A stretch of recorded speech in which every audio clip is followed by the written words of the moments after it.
Welcome into the Jordy Culotta Show. Wave your hand out there, baby! Shout out to the show. She puts the pinky into the nostril. Man, look at that. Healthy competition, there's nothing like it. Y'all grow up. The line's wrapped around the stadium. Different strengths. I just lost a tooth. It's going to be fun. You know, we might have a story. I love what you're doing. Ogeron wants to take us fishing this afternoon. Sharif, you play for the bad boys of the SEC, man. We don't apologize to anybody. But a lot of people are saying you're going to be wearing number 7. I don't really know. I want to. He look crazy, Bill. Good feet on the old man. Definitely come back.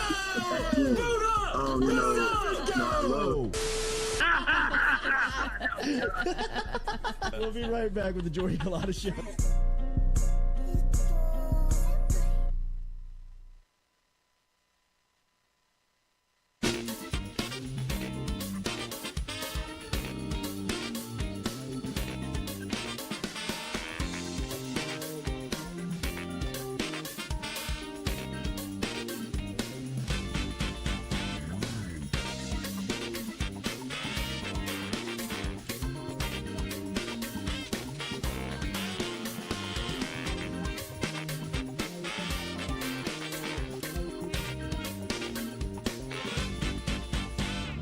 Welcome into a Wednesday edition of the Jordy Culotta Show, driven and powered by Go Chevrolet, live here on this Wednesday. Make sure you hit that like button, share button, comment button, as we appreciate you being here each and every day with us. We will talk to Bob Starkey, who is the associate head coach of the LSU women's team. Coach Kim Mulkey and her crew were over at SEC Media Days yesterday in Birmingham. Looking forward to catching up with Coach Starkey and catching the latest on women's hoop, as they will have a pretty cool event that we'll be telling you about.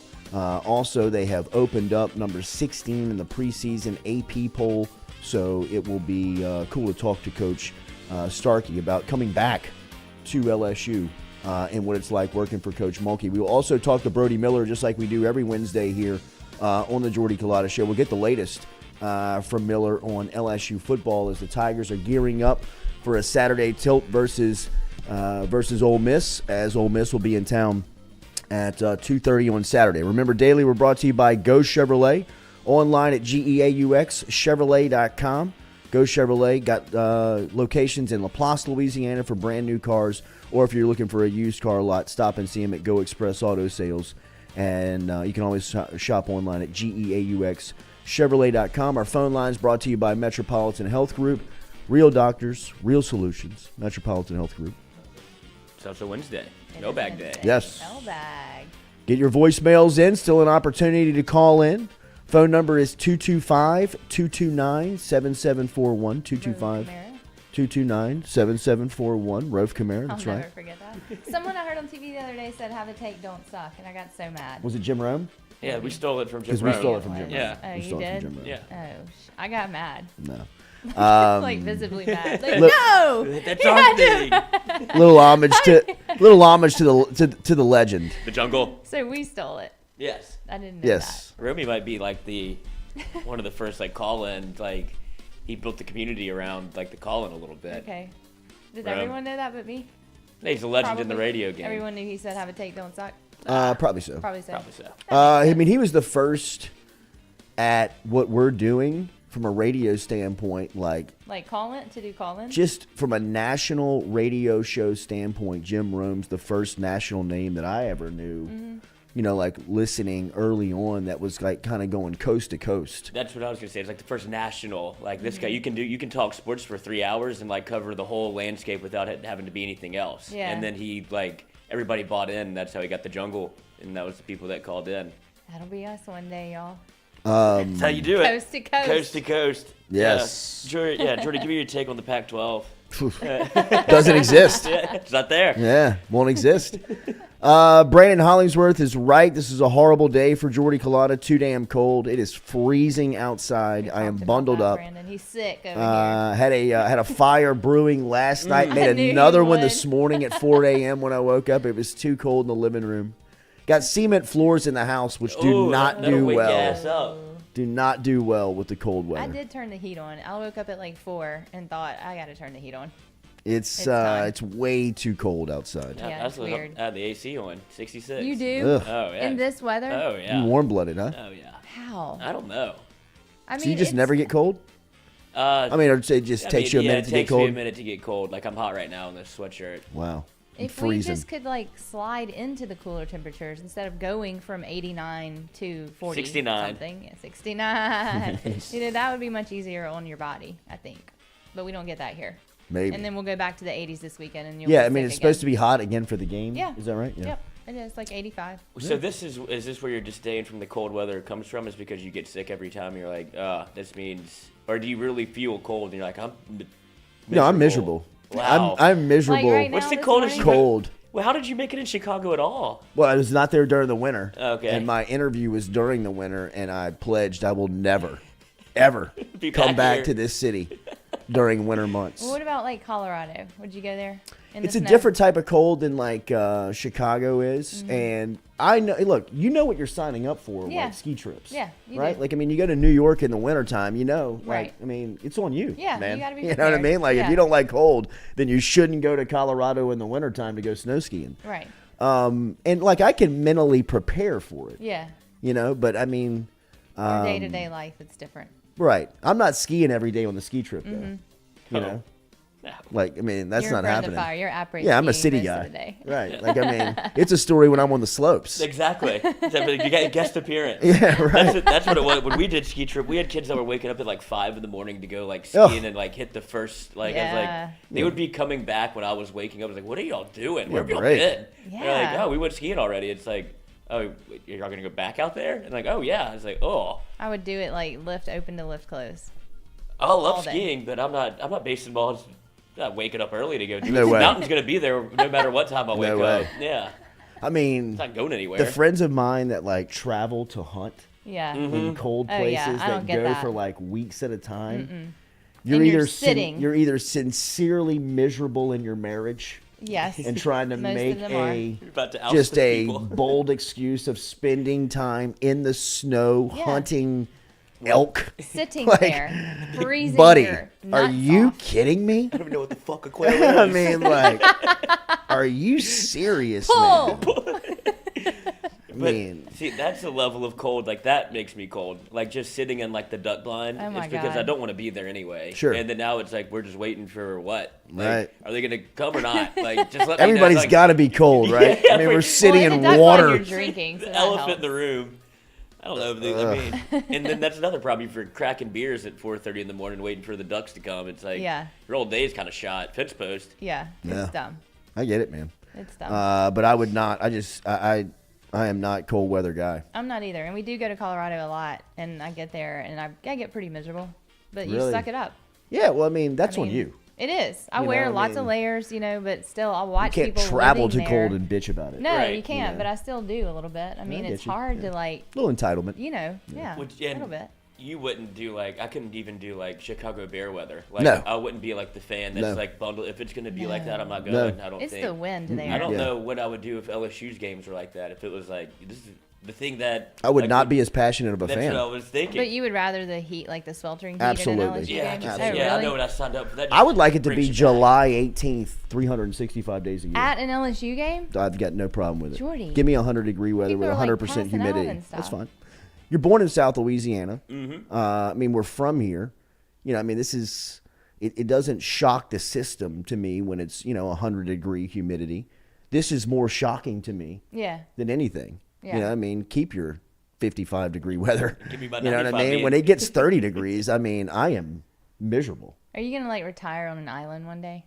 Like a I'd beach love to. vibe? Yeah. I mean, even if I like the cold weather, I would want to do that. Just go full Vince. You see him and he's just got a beard and now he's like, oh, that's great. Like I don't even recognize you, dude. Like, I've just been chilling.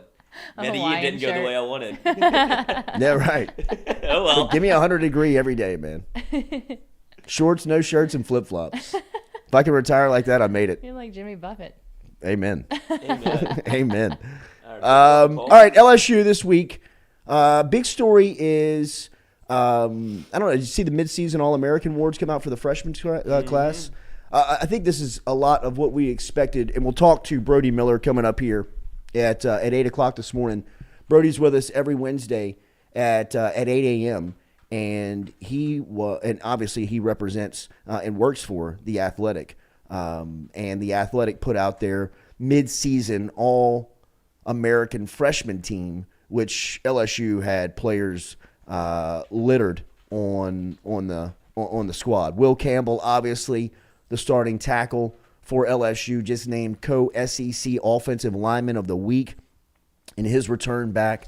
Harold Perkins is on the team, talking about his playmaking ability.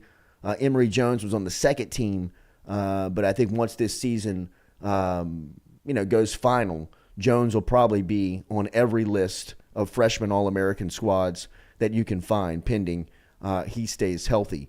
And Brian Kelly was asked about this earlier this week. I don't know if you can get to this, Lloyd, but you cut up the videos of him talking about the starting tackles and just how wild of a story that is. I forget who asked Coach Kelly directly, but the question was formed, about playing these two guys so early, these two tackles, right? Emory Jones on the right side, Will Campbell on the left side, and giving those guys the opportunity to play as a freshman. And he went into some of the, really kind of the selling points of why these guys have been able to get on the field so fast. And Kelly earlier this week was talking about both of those guys who are going into this weekend as the starting, they're the starting bookends on your offensive line. I don't think I ever have, but I'm having a hard time, with last week in memory. So 32 years, 33 years. I don't believe I've ever started two freshmen, period, on an offensive line, but to have two tackles in the SEC is quite unusual. Again, I think I talked about this last week. It's not necessarily the physical. Although they have the physical, because you cannot play in this league unless you have physical traits. These guys are too fast. They're too big. They're too strong. They'll walk you back to the quarterback if you're not physically strong enough. And Emory Jones and Will Campbell physically have the traits to go in the weight room and be as strong as anybody that we have, and are able to move their feet to obviously get out and set these guys. They're going to miss a couple, right? We got beat inside on a couple of times that they moved us. But these guys are extraordinary in their ability to move on to the next play. They focus and then refocus. So their mental approach to the game is so far above any freshman that I'm used to having. They generally have that look in their eyes right about now that they're done. These guys are anxious for more, and that's unusual. Tell me where I'm pulling these quotes, Lloyd. You put it in the document or Katie, you might have put it in here on the freshman starting tackles are unusual. So how are LSU's Will Campbell and Emory Jones pulling it off? They have Andrew Whitworth quoted in this article. Do you know where this is from? Oh, yeah, Leah Van. Leah Van from The Advocate? Yes. So Leah Van's article over at The Advocate has quotes from Andrew Whitworth talking about this learning curve. And he says, we all know Whitworth played 16 seasons in the league. He said it's not as steep of a learning curve as quarterback.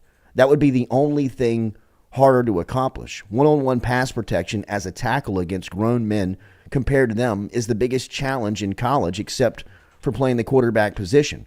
If they were in a run-first offense, maybe not so much, but these guys are playing in the shotgun and throwing it around. That island in pass protection is tough. Whitworth went on to say that even tackles in the NFL struggle in pass protection when a defensive end in front of them, as big as they are pushing them, into the backfield. And I think who pointed it out last week of Will Campbell's ability to bend?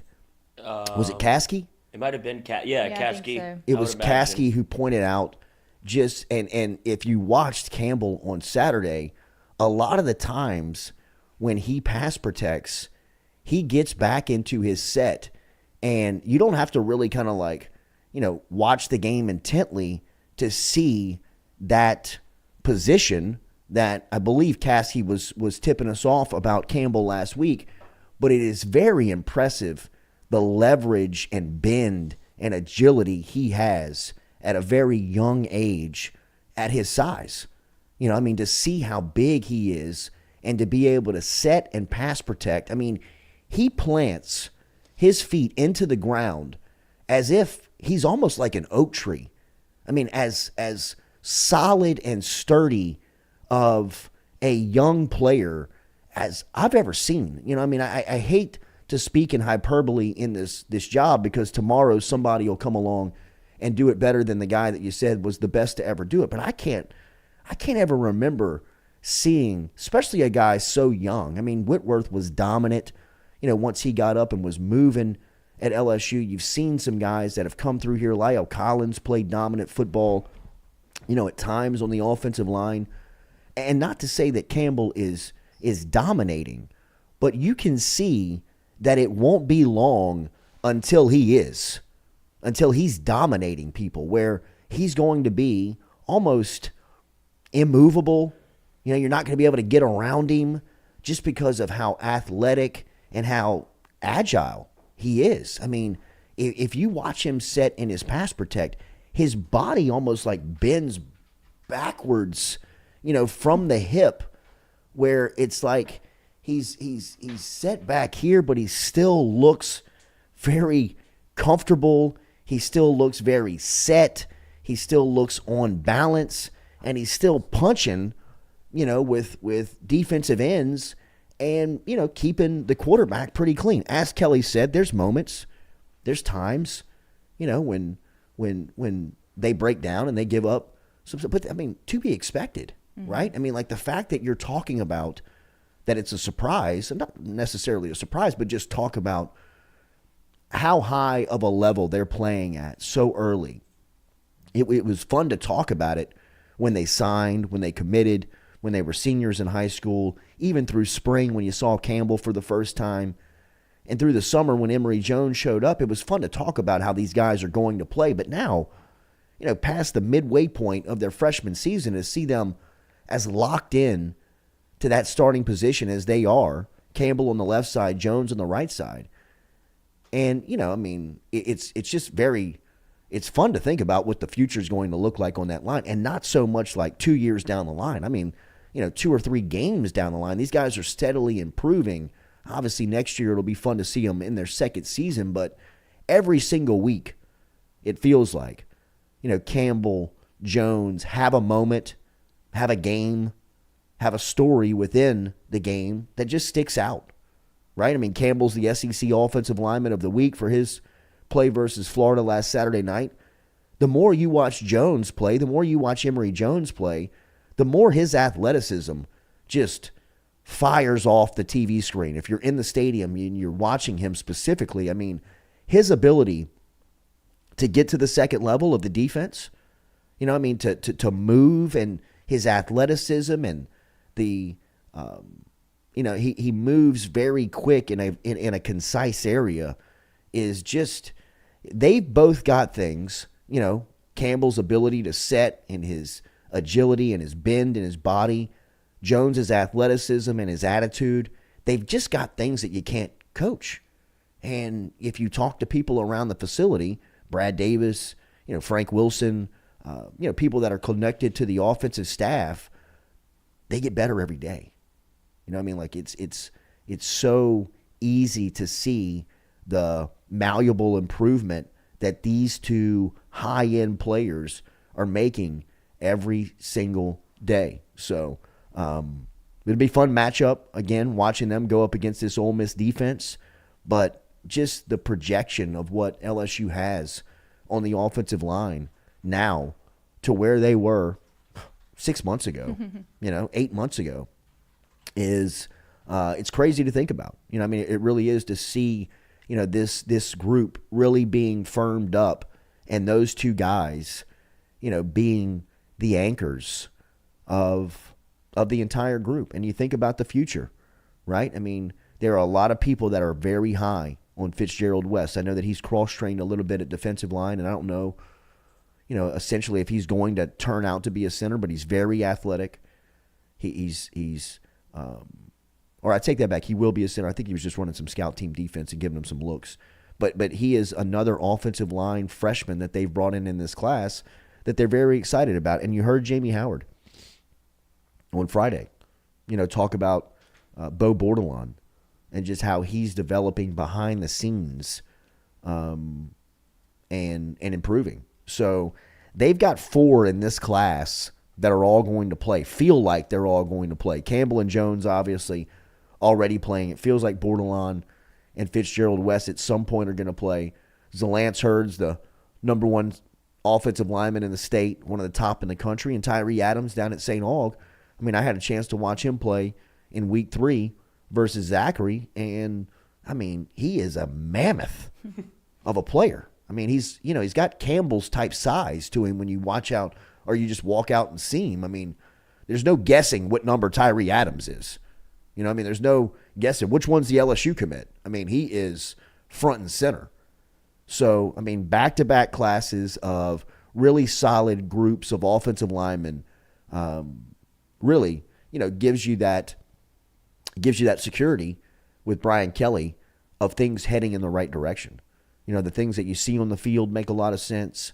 The storylines that are going into the game planning and the way that you're continuing to see them, change and try and find the correct combinations of things that work and continuing to tinker until they find the spot in which, they want the team and the program to be clicking at. But, I mean, when you look at recruiting, look no further than the offensive line class of this year and next year, and it's really comforting and securing to look that they'll have guys and they're building depth on that group. So, I heard Kelly talk about his freshman tackles earlier this week and figured it was going to be a storyline at some point. And then once Campbell was named SEC Offensive Lineman of the Week, it just another highlight of just how good those guys are, man.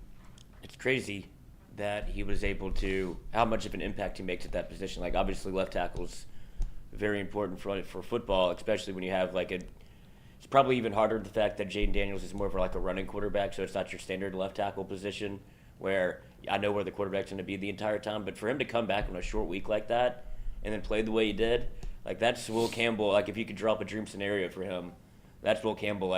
That's his makeup. He wants it to be hard, and for him to come back, he makes such a difference on the LSU offensive line that it changes the way that you feel about the team when he plays, which is rare for not only a freshman but for that position to be. You can tell there's such a difference when he's not out there, I guess is what I'll say. Yeah, you can. And it's such a difference for him to play. I don't think.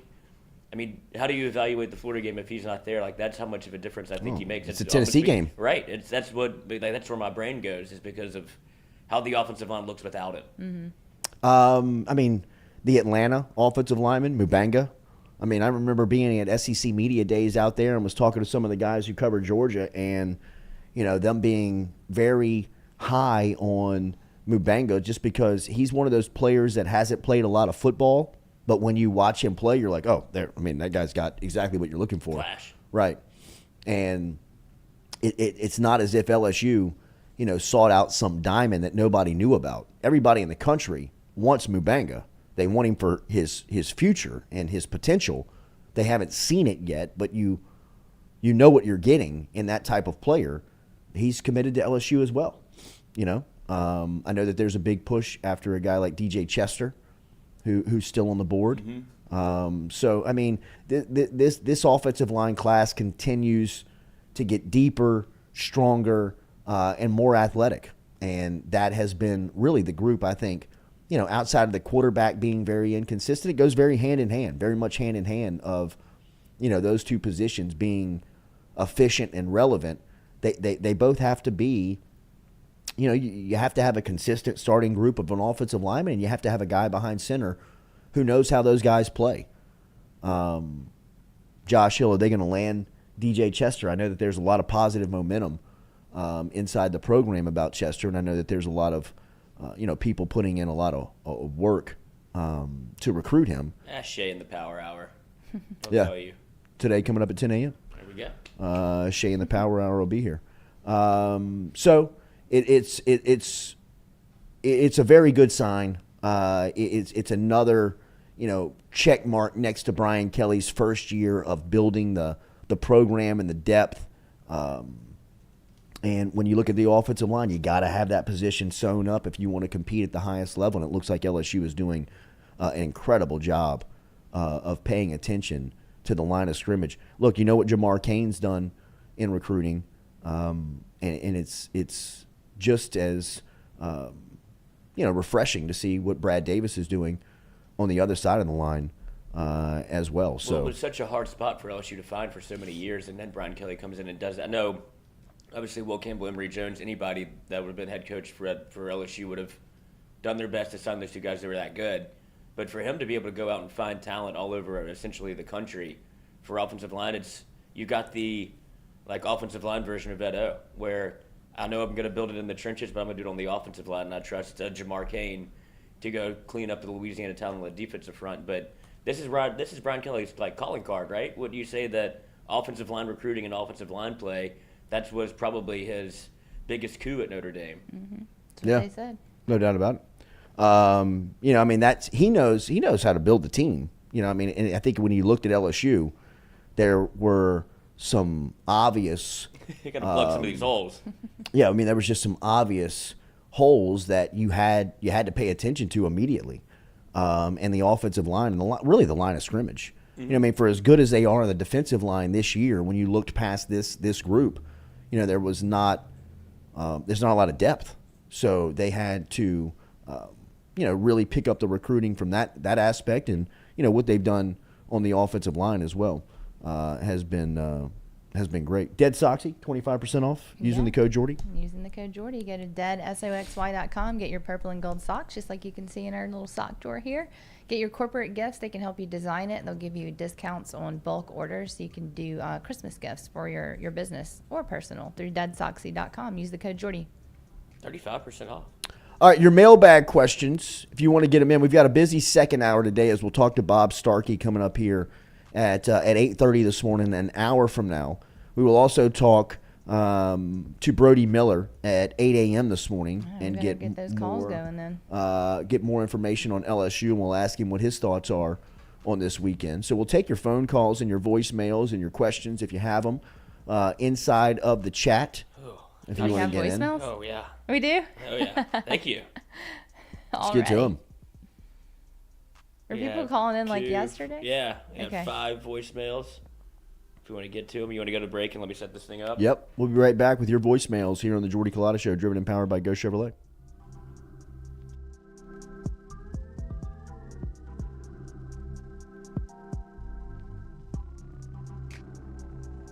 Looking to book a dumpster but no idea how? We've made it quick and easy for you. Check out our website at moralesrolloffs.com.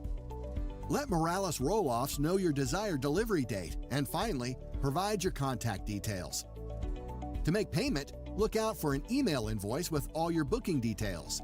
On delivery day, our driver will notify you through text and email that your dumpster is ready and on the way. Now you know how easy and convenient it is. Call Morales Rolloffs at 225-427-0000 for your dumpster. Hey Baton Rouge, when traveling through Natchez, Mississippi, whether you need to fill up your vehicle or your belly, stop by Go-Mart and On The Go Deli. Go-Mart has clean restrooms, community coffee, an awesome beer cave, and a great selection of anything you might need on your trip. So stop by Go-Mart at 4 Sergeant Prentice Drive as you're entering Natchez on the left, and visit Tom and Wright Granning and their awesome team at Go-Mart. Don't let the name fool you. Men's Total Health has offerings for the ladies, too. Guys, is your wife or partner suffering from urinary incontinence, low sexual desire, or pain during sex? Then the O-Shot might be for her. Don't let it scare you. It's totally natural. It's PRP. And Mike Roach and the crew at Men's Total Health will make you as comfortable as you can be.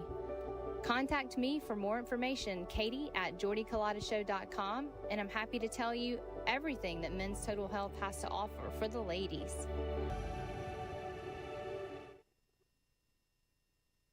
Do you suffer from chronic dehydration? Are you looking to improve your athletic performance and you need to get over and see our friends over at GoFlow IV? They're located on Jefferson Highway. Easy to find them online at GEAUXFlowIV.com. Make sure and use the promo code Jordy Culotta Show. If you do, they'll take 15% off of your initial visit. Check them out online, GEAUXFlowIV.com. Go out the mail for you all day, okay? I gotta go up to his office. I gotta put his mail in the guy's goddamn hands. But they've been asking for their mail on a daily basis. It's all they're talking about up there. Because the mail never stops. It just keeps coming and coming and coming. There's never a let up. It's relentless. Every day it piles up more and more and more, and you gotta get it up. And the more you get out, the more it keeps coming in. And then the barcode reader breaks, and it publishes clearinghouse. All right. I can't believe I'm gonna be a mailman. Jesus Christ, Charlie.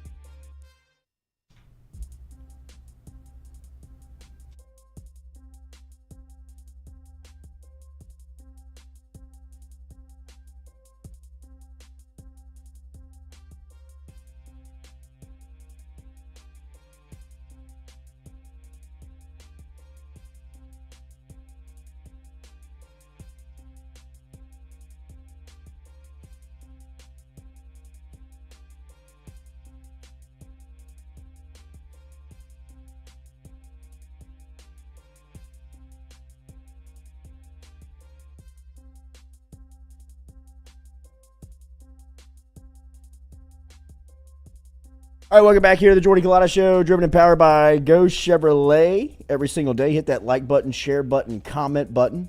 Got a friend of mine on the HOA committee in the neighborhood. What neighborhood? I'm not telling you. Yeah, my neighborhood. Okay. You don't know who it is? I thought you meant this neighborhood, like. And they are neighborhood? shooting Half Baked 2, the movie. No, they're not. In my neighborhood. Stop. Right now. The same people in it? I don't know. I have Who no was idea. Jim, Because I took a Getting a backiotomy. I took an alternate route to get out of the neighborhood the other day, and I was like, "What the hell is going on this street, bro?" So much tie-dye. It looks like they're shooting a movie, and sure enough, I mean, I reached out to my friend on What? Is this the who same- everybody loves. That's what I was about to say. Yes, This is the guy that's very popular right now. absolutely, very popular. Is he a fan of this movie? No, that would be an all-time- absolutely that'd not. be an Absolutely all-time not. upset. Well, he's just not a fan of his neighborhood streets being blocked by 18-wheelers. Yeah, no chance. This And is lighting an trucks. HOA nightmare. Yeah, right. There's got to There's be an an article ordinance. here saying it was in the beginning of September in the business report saying it was filming in Baton Rouge. Half Baked 2 Christmas movie. So it's a Christmas Wow. movie now. It's like the next Die Hard as a Christmas movie. Half-baked. I know. I'm Is so Chappelle in. in it? I need to know. I mean, Trying to find that out. How do you make Half Baked 2 without How him? do you? And Jim Brewer? I mean, he was the best Joe Burrow. in that. Wait, what? Don't you think Jim Brewer looks like Burrow? Oh my God. Don't you think? Yes, I never thought about that though. He looks exactly He looks like Burrow. Jim Brewer from like '98. Right. I wonder what he looks like now though. All right, your voicemails. How interesting. Chappelle didn't like Half-Baked. It didn't come out the way I wanted it to come out. I was real upset about that. It was a really cool script. Oh, I loved it. I thought it was hilarious. I still think it's hilarious. I watched it the other day. Thurgood Jenkins? Sir Sir smokes a lot. So it's a Half-Baked 2 will focus on Thurgood Jenkins' son. Okay. So. We don't know if the original people are going to be in it. Interesting. Might be an extra. Please be an definitely. extra. I mean, it's just your life. Please be an extra. Pizzas, man. I can Big fit bag this of role, chips. man. Yeah. I can Live I it. can do this if you need me to do this. I can do it. I've been running my whole life for this. Much lower rate Yes. Who than was this the Jim guy? Brewer guy is Is it charging just you. called the guy? The guy on the couch? Was it just the guy? Just the guy. Yeah. I got a guy. I could be the guy. Just wakes up. That's the best role ever. I know. Like, they just scoot him over. Like, Yes, yeah. he's always there. You're He cool. writes You some suck. notes. You suck. You're cool. I'm out. Have a take, don't suck. Your voicemails. You ready over there? Yeah, I'm ready. It just doesn't recognize my face, so I always have to put in the code. Well, let's go. We start yesterday. 52 That's what she seconds. Ooh. Uh, Grab my nose. Yo, Jordy, this Jordan. My take is more towards the LSU fan base and asking, when are we going to buy into this team? Right now, you are 5-2, and you're staring an 8 to 9 win season in the face, and we want to blame everything on Jaden Daniels. This kid has given you everything. he has 2 times more rushing yards than any running back we got on the team. Last year, Hendon Hooker threw for 1,800 yards. Jaden is at almost 16 right now. Threw 1 interception, and the 1 interception he had was a drop by Malik Neighbors in the fucking corner of the end zone. Passion. Everything you want from this season, you still have in front of you. Coming into the year, everybody's looking at this team as a 6 to 7 win team. So when are we going to buy in? I love that. I agree, thank you, Jordan. That is having a take and not sucking right there. is. Come on here with facts and not opinions. But I will say this: I don't necessarily hear a lot of the criticism on Daniels. Like, I don't think that Daniels is the reason why people think LSU. People were so down on him before So Florida. you're telling me if you put Nussmeier in there, you think that the outcome's going to be different? No, but I think that people wanted to see if it would be. Yeah. I'm not in that camp. I think Jaden Daniels is the best. He gives you the best chance to win every Same. week. So. Hang on now. I was driving the Nuss bus Yeah, you were. into the season. Mm-hmm. I wasn't saying that I thought I was saying that he is the guy. Right. Yeah. But when Daniels was the starter against Florida State and I saw the way LSU's offense, like the inconsistencies of where they were, offensive line, and then I saw Nussmeier week 2 versus Southern, it was over. Right. Like and to this day, it's over. Like day. there's no competition at quarterback, and to me, there's nobody on the roster immediately right now that's going to make you significantly better at the quarterback spot. But he's Does not Walker coming at Howard throw you. the ball down the field better? No, I understand that, and I'm not taking it personal. Yeah. But I would just say to him, the people that I talk to, and there's a lot of people that, when we're just out and about, people come up and just give their opinion on LSU football to me, is Me too. there's It's not a bizarre. lot of – There's Put a not a lot of, quarter in, yeah, Dave. like, hey, Jaden Daniels is costing LSU. Football games. Yeah, I mean, it's. I think Daniels is the only quarterback for the 2022 edition of the LSU football program. Yeah, I really but do. people have been bitching about him up until I think it's an the Florida easy game. I think after the Florida game. it's easing. Mm-hmm. That's an easy criticism. Like if you want to criticize LSU football and you're just saying, well, the quarterback sucks. Well, okay, but you're not really watching the games then, right? Because Right. I mean, have you wanted him to play at higher levels throughout the season at certain points? Well, sure, but do you know who Jaden Daniels is 6 games into the season? I feel like I do, and I feel like you can win every game remaining on the schedule with him as your signal caller. I do too. I will agree with Jordan. Everything that LSU wants is playing for is still right in front of them. Mm-hmm. I mean, it's still, you kind of, to a degree, kind of control your own destiny, right? Like, I mean, you still have power in your corner to dictate what your future is going to look like. 7 games into the season, I don't know if I would have believed that. If you would have given me that scenario in the middle of the summer saying that, hey, going into the Ole Miss game, LSU will still have a share of the SEC Western Division title. Like, okay. If you're telling me that now in the middle of June, July, August, I'm in. I can't wait to watch the season and what it's going to unfold and give you. So I agree with what you're saying, Jordan, of, it is time, if you're still on the fence, to buy into LSU football in 2022. I mean, they got an opportunity, which is all you can ask for in competition, right? Well, yeah, look at the evolution of Jaden through this season and the evolution of the whole team, the evolution of the coaching staff. Like everything, every game is different. Every press conference is different. I think he's amazing. That's what you said. You feel like you know who Jaden Daniels is. I feel like we've seen the best of him and the worst of him. Yeah.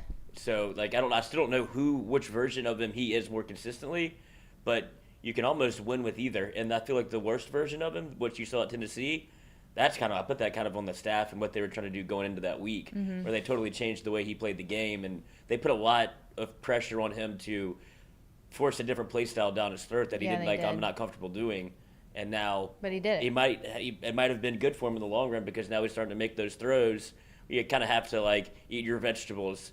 I know you don't like them, but let's have these, and you'll see the benefits of it, I guess. Yeah. No, I think that the tape had to look beautiful for Jaden Daniels on Sunday morning. Yeah, I will go up to the facility, actually. I'll go Absolutely. watch that with you. Yeah. Coach, you want to watch it again? Yeah, let's watch it after the game. Because I think it is videotapes. It's a great teaching component in back-to-back weeks, Tennessee-Florida game, of just showcasing of what you're looking to stay away from and what you could ultimately be. Right? Like, right. I mean, this is who LSU is if you don't throw the ball. If you uncork a couple of them and just let it fly, man. Throw that ball up to Brian Thomas in the end zone. See what happens. Get a call right now. You know what I mean? Like, just take a chance. Have a take, don't suck. What's your name? Where are you calling from? Jeff and Kenner. What's Good up, morning. Jeff? How are you, man? Top of the morning to you. Well, hey, I got a comment and a question. The comment is this: I too was highly critical of Daniels, and I think we all pretty much saw the deficiencies, not getting rid of the ball. But one thing I've noticed in the last couple of games, his composure is he's unflappable, and number two, he's very coachable. You can see him on the sidelines getting just eviscerated by Brian Kelly, and he's shaking his head, and you can see he's absorbing it and taking it in, and that to me is pretty impressive. Jeff, I would go a click further than that and say that there was a play in between second and third down last week where Kelly calls Daniels to the sideline from the field. I mean, it's as if he was like, "Hey, come here," and like Daniels like runs over there and he gets in his ear, and you can tell. I mean, he's giving it to him. You know what I mean? It's in between plays going into a third down. Next play, he throws a strike to Cole Taylor to pick up a third down. So, I mean, not only can he show that he's coachable, within the, being on the sideline and listening to what's going on. I mean, Kelly's so confident that he can light him up that he does it in the middle of a series and he takes it. So I agree. I think that's a good point to point out that he's very coachable. Yeah, and the thing is, and Katie, I think you just said it. Other thing I've noticed is, and someone on the bunker said this, I think earlier in the week, that week to week we cannot deny that LSU is correct. You can see how well coached they are because every week they improve. The deficiencies we see are improved outside of the Tennessee game, but we now see what Tennessee is.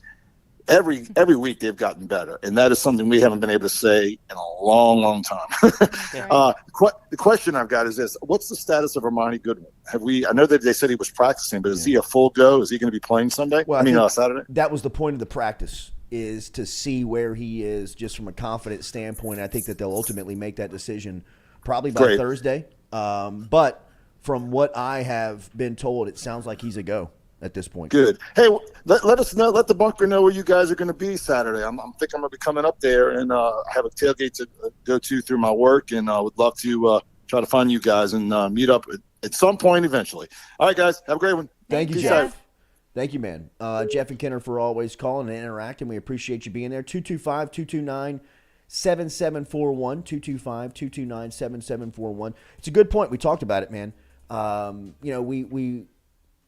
They continue to tinker until they find it. Mm-hmm. And I love that. To me, maddening stuff has always been things that are very obvious that don't play out on the field. The Harold Perkins stuff. That's why the Harold Perkins stuff to me is so maddening. Out of everything that I've seen from Brian Kelly, out of everything that I've heard from Brian Kelly, the most discouraging thing I've heard in 9 months, 10 months since Brian Kelly has been the LSU head football coach was the Harold Perkins answer last week. I'm serious. That was the one thing that I was like, ugh. Mm-hmm. Ugh. What do you mean? What do you mean you're scheming this guy off the field? It doesn't. Maybe you're covering for somebody who is, telling you within the program on why he's not ready to go, and you're taking that bullet, and I commend that, and he's supposed to. He's making all the money. He's the face of the program. He's the one that has to take that shot, and he does. But I believe that Kelly knows much more football than that and understands when he sees 40 on the field how much different it makes the defense. The 30 plays he played against Florida compared to the 9 he played against Tennessee, he's always making plays. It doesn't matter if it was the 9 that he was on the field 2 Saturdays ago or it was 30 on the field in the swamp. Well, and you're letting opposing coaches know that you can scheme 40 off the field. No doubt let's about figure it. out how to do that. And that was the most discouraging part about the answer was that he told other coaches, this is how you get him out of the lineup. I mean, you just spread us out. You play 5 wide. He's a little confused in coverage. And you're like, oh. I mean, you don't think Lane Kiffin heard the that? first person I thought of was Lane Kiffin. I mean, not even if he's next on the schedule. Right. You know what I mean? Like, forget it. Like, wherever he is. I mean, remember, Lane Kiffin was the one that told Orgeron and LSU last season what they should have been doing defensively. You know, like, after he played him, he was like, what are y'all doing? You know, like, this is easy. Yeah, I mean, like, seriously, like, you got all these freak athletes out there, bro. Just let them run. They go to Alabama 2 weeks later, and they nearly beat them. You know, I mean, Kiffin knows football, man. You know what I mean? Like, Kiffin knows what he's looking at. And he also knows what he hears. And if Brian Kelly's telling the public, like, hey, you spread us out and, you know, go wide on us, Perkins can't get on the field. Like, perfect. You know, we'll keep Greg Penn out there in coverage all day if you're Ole Miss. So that to me was, look, Brian Kelly's the guy. He's the one. He's the one that's going to make LSU relevant again. Mm-hmm. Out of 10 months, only one thing that I've heard that, you know, just didn't make a lot of sense. That's a good thing. By the time Miles and Orgeron had been on the job for 10 months, I mean, you were wondering, can we go back to the search committee? You know, I mean, like, that ain't the dude. I mean, Kelly's the guy. Don't get me wrong. But play 40, for God's sakes. Voicemail, who we got? Oh, we got a live call from Newport News, Virginia, the home of Michael Vick and Allen Iverson. And Allen Iverson. Right. Yeah, that's right. Hey, what's up, fellas? What's that? What's going on? How we doing?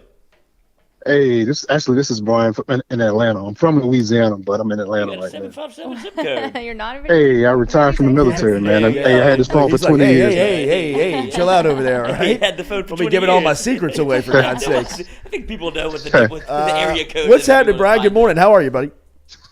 Hey, I'm doing good, man. Hey, my question is that, hey, when we going to get rid of Brian Polian? What's the deal with that, man? Like it's you know, well, first of all, you know, appreciate y'all for having me on. I watch y'all like every morning on my way to work. Appreciate you, man. Or whatnot. But thing is, man, look, I mean, it seems like the special teams, something that LSU has been known to be pretty good for. I mean, it's every week is something different, man. And it's like, It's almost as if Brian Polian is like, I had kind of some expectations for him when he came in. I'm like, you know, he's a you know, a legend's son, supposedly, air quotes. But I'm like, it's nothing this guy has done that's made me feel easy about what he's doing for the team, man. It's just like, you know, Brian Kelly, you make a decision, man, because this guy is just not holding up his end of the bargain. I'm with you, Brian. And I want to tread lightly on this because maybe you can help me out. Where does the line draw on criticizing coaches, right? Like, it's not his fault that they dropped the punt, but it is his fault. But it is his fault. 3 seconds before the punt goes foot to ball, that the coach is on the sideline yelling at the player to move, right? Like, he's standing back there and you're telling me to get into a different spot, and the guy's catching the snap and the ball's in the air. Is that the reason why Besh dropped the ball? Probably not. But 2 weeks in a row, Besh puts one on the carpet, and both of those times, you got Polian and Kelly jumping around like there's a fire drill happening on the sideline, and Besh is peeking back and forth, and you're thinking, what? Hang on, man, what's going on? The ball's in the air. I got to catch this thing. So, yeah. I mean, like, you're right. When is it going to be this Saturday? It's not if. It's when. It's going to happen. It's when. I don't know when it's going to happen, but it's every single week that you can account for some type of gaffe happening. And look, this is the part that you got to tread lightly on, is that coaching is a fraternity. All of these guys have known each other for ages. Kelly's been in it for 33 years, 35 years. He's got massive amounts of relationships out there that he's met, coached with, players, guys' sons. I mean, I was saying Ben Miles, Les Miles' son, he's the guy that signals in the plays for Texas A&M and Jimbo Fisher. Relationships. Right? So, I mean, somewhere along the way, Kelly's got a relationship with the Polians, Brian Polian, somewhere where he trusts him. And it's obvious with his position. The more concerning position to Polian that I have is recruiting coordinator. Brian? You know what I mean? Like, what what does and I know Brian Polian has a very impressive football resume, but the Southeast football player is different than what you're recruiting at Nevada and Notre Dame. It just is. Right. You know what I mean? It just is. So it doesn't make a lot of sense to me to see a guy that's not from this geographical area, has not recruited this area immensely. Sure, he's been down here and had been in some conversations, but he hadn't won a lot of the wars, right? To me, that's the part that I look at Polian and say, maybe you can teach him special teams. You can't teach him how to relationship build, with coaches down here that have been talking to Frank Wilson and Cortez Hankton and Brad Davis for the last 5, 6, in Wilson's case, 20 years. So right. I just don't know where the line is of criticizing a special teams coach. Obviously, he deserves some. But moreover, to me, it looks like it's a safe relationship that Brian Kelly very much values. And you just had to find a place for him in the program. And I think Kelly's hopefully, he's figuring out at this level, SEC Western Division football, you can't do people favors. There's probably a place for him in the program. It's not recruiting coordinator and special teams coach is what it looks like at this point. Well, yeah, I was going to ask that because that's kind of segue to my next question. Is like, do you think that as Kelly is actually observing this, is he thinking, okay, well, maybe I may make some changes for next season to maybe, in the recruiting and special teams to kind of combat this? I think he's too smart of a coach. I think he's too he's too comparable. He's just too smart of a guy in the sense of he knows this is his opportunity, and he's got the budget and he's got the wherewithal to go get whoever he wants. That's the thing. You know what I mean? Okay. Polian's making $650K. Go walk $650K up to any special teams coordinator in the country, and they're all going to listen. You know what I mean? Right. I remember Thomas McGahee. He's now with the New York Giants. I mean, when he was down here running special teams, he was very impressive. And I remember talking to him like, Coach, why did you jump from the NFL to college? He said, did you see my contract? They're paying college money. I mean, they're paying NFL money in college football now. So, and at a school like LSU, everybody's in play. You know what I mean? There's nobody that's off the table. So that to me has to have Kelly, and this is only my opinion, behind the scenes thinking, we might have to shake this thing up, and we might have to do it because I can. Because I can go get the person that can make me better there tonight, immediately. Right? So that's just my take on it. Okay. Well, cool, man. Hey, I really appreciate y'all for taking my call. Hopefully, I didn't get a chance to check you out when you came to Atlanta for media days this year, but hopefully when y'all come back, I can get a chance to check y'all out. I go every time they come down here, so. Nice. Well, make sure and look us up next time, Brian. Thanks for calling and thanks for listening, man. Absolutely. Yep. Hey, appreciate y'all. You got Take it, care. Bye. Bye.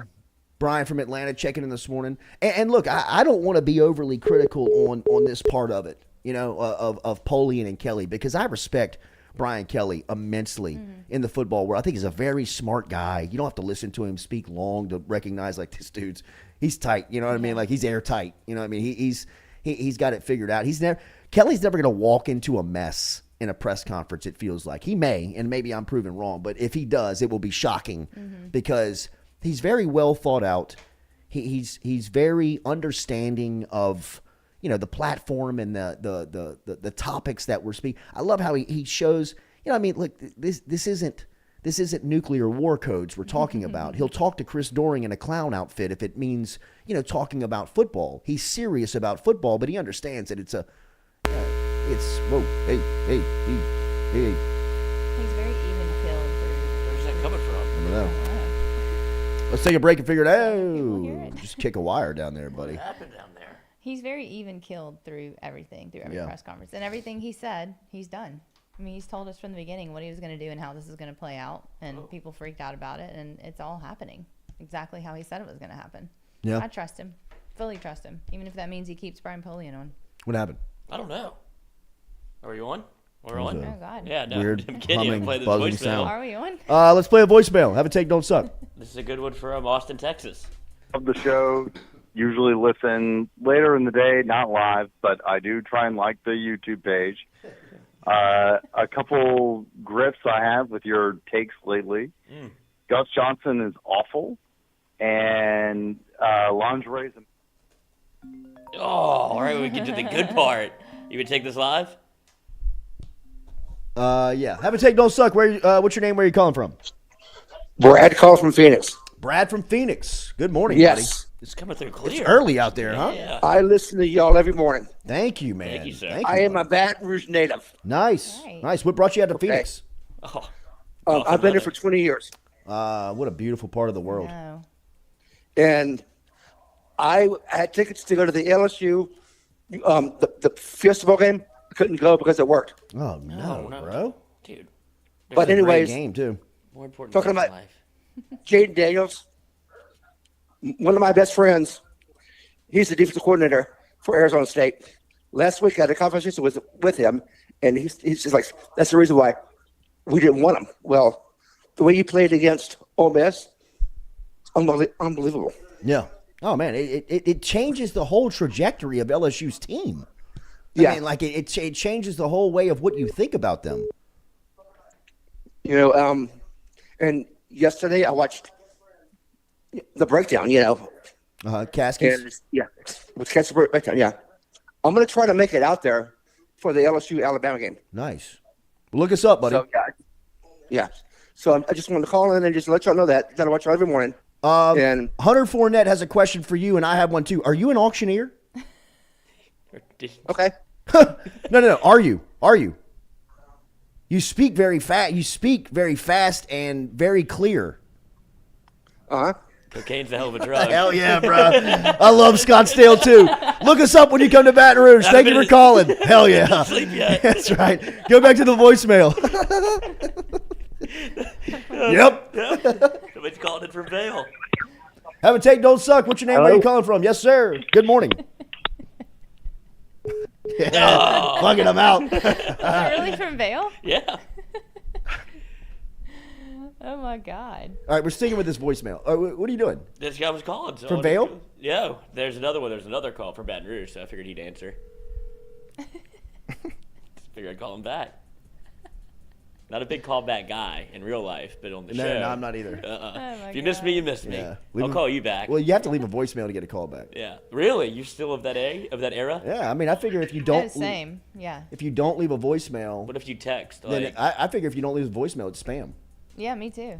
even Like, if say you it see or like text my me. number? Why are you calling me at all? Send me a text. Yeah, that's Absolutely. true. Why are you Absolutely. calling? I agree. Unless it is like an emergency. urgent. Send a text. It's urgent if you're calling. Yeah, it is. Right? It Like is. if And I then pick if up the don't know your phone and it's number, like, it's over. hey, where are you? Like, hey, F you. Yeah. Text me. Exactly. Trying to be avoiding you. Yeah, right. Yeah. Have a take, don't suck. What's your name? Where are you calling from? This is Clint from the Paris. What's Hey, going on, buddy? what up, Fence Post? Driving fence post today. In the How we cold. feeling, bro? Cold for him. Yeah, it's cold down there. Fish bite in the cold weather? So, yeah, man, but it's oyster season, man. The oysters are good when it's cool, man. Okay. Yeah, What do y'all go in right. slicker suits? Wait, what? What do y'all go? What do y'all go fishing in Oh, rain suits? hell yeah. Yeah, okay. all right. Slicker suits, long johns, whatever I can get on. Hell yeah. What's happening, Clint? I got a couple questions real quick and then a comment. The one comment I have, I think the kicking's been pretty decent so far with special teams. Yeah, I agree with you. And I know you said about Harold Perkins scheming him out the system, but can't we put him on an end and just rush him on pass agree. downs and get him in there? I mean, even to Kelly's explanation when he said last week of, like, we got to take him out of the game when we go nickel. And it's like, Just move him well, to a just different take spot. Allen Gay out of the game and put him Yeah, in. but Jordy, you know, Kelly's got. You don't think he's playing a little poker with Lane I would Kiffin, hope play? so. I would hope so, Clint. I would hope so. I mean, I don't think he's playing all his cards out there to him. You know what I'm saying? I agree. You know, y'all have a good day, man. Y'all keep it up, man. I'm gonna get some oysters and some fish up there to y'all, man. I appreciate send that, oysters, Clint. please. I appreciate that, bro. Got oysters in the freezer. Stay warm. Yeah. Buy you Carl and oyster. Where are we going next? Let's get back to that voicemail that had all that juicy information from Austin. Yes, that's what I've dialed Who up hates next. Who hates Gus Johnson? I don't Who know. said that? This guy from Austin. I guess he's listened to a lot of Big 12 football over the years. Oh, wait, Clint's calling back. Did that not end on good terms, Clint? Clint, we good? Oh, he's he's butt butt- dialing. I love Clint. Me Dude. too. He's just living his life. He's wasted, bro. Did Yeah, you listen just- to the butt dial, though? Yeah, I don't know. Maybe just That's- he probably hit the end button a couple too many times. Hey, y'all. Love the show. Usually, Yeah. He probably did hit the call back button to end, and then Yes. he's like, "I'm coming back." Yes. We could have, maybe Could've we should have listened. left him on the phone for a know. little bit. I don't want to put Clint's business I like out it. there. listen later in the day, not live, but I do try and like the YouTube page. A couple grips I have with your takes lately. Gus Johnson is awful, and lingerie is amazing. But Katie agrees with me on that, so we're all good. Anyway, my family's sorry. I'm listening from Austin, Texas. My family's originally from Bunkie, Louisiana, so Lloyd's neighborhood. Lloyd, I love you. You're hilarious. Easy. I just want to know. Again? Decline the call. Yeah, this Decline guy's the getting call. through We it gotta after get this a guy. second. What percentage chance, if Jaden Daniels stays next year, do you give Walker Howard of starting next season? Thank y'all so much. Really, really, really enjoy the show. Y'all are doing great stuff. Keep it up. Thank you.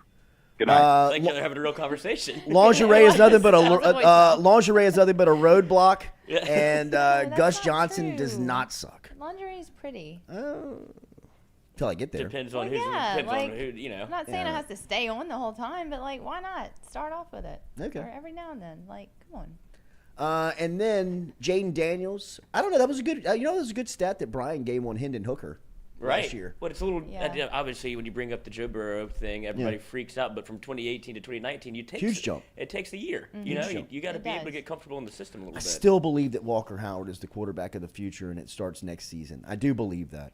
You know what? We'll ask Brody Miller. He's coming up next. That was Nicholas Dillwad calling in, by the way. He couldn't Okay. answer you back. We'll get back to We'll you, get back Nicholas. to him. We'll get back to him. I got your number. Wow, buddy. It's been a long time. I thought you were still hanging out with the old He's crew. back in our chat this week a lot. It's good to He's see back you here. again. Yeah. I thought you were hanging out with the ex. Yeah, always come back. Uh-huh. Put on a little lingerie. What happened over there, Nike? What happened? Always see you around holiday season. That's right. It's always nice to come back home. That's right. Brody Miller from The Athletic next. Holiday season. Oh, you're back.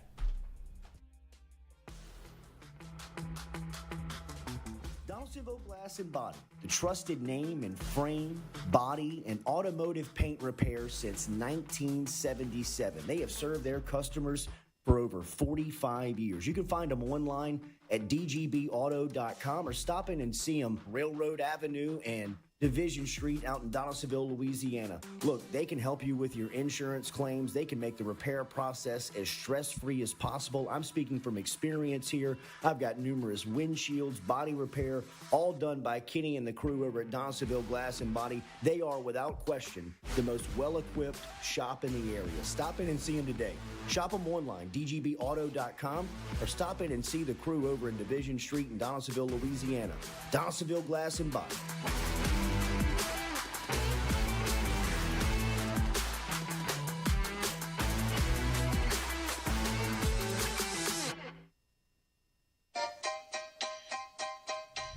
Hey fellas, it's Jordy Culotta for my friends over at Men's Total Health. Guys, do you suffer from fatigue, decreased libido, erectile dysfunction, weight gain or loss of muscle mass, signs of depression, anxiety, hair loss, mental fog, general loss of interest? Then you might be suffering from low testosterone. Go see my friend Mike Roach and his great team over at Men's Total Health, over in Metairie at menstotalhealth.net online.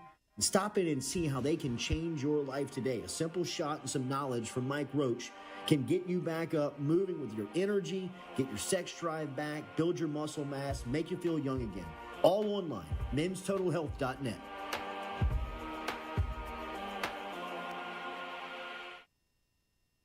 Red Stick Sports, a local staple in Baton Rouge to all sports fans, was founded back in 1981 and has remained a family business for over 40 years. Today, they still have the great selection on the floor, but they're also a leader in custom apparel for businesses, sports teams, and other groups. Take it from us, everybody over here at FM Digital Media. They help us out with all of our apparel. Let them help you out today. Go ask for Cody over at Red Stick Sports. Check him out online at redsticksports.biz. I was embarrassed about my... Hello. Are you unhappy at yours? Do you not smile back at yourself? I called my friend, Dr. Spillers. I am. On Spillers. He fixed my smile, and now everywhere I go, people are complimenting it after the work that Dr. Spillers and the staff did to my mouth. They can do it to yours. Get in touch with them. JohnsonSpillers.com. 2 locations, one in Gonzales, one in Baton Rouge. Easy to find them. JohnsonSpillers.com.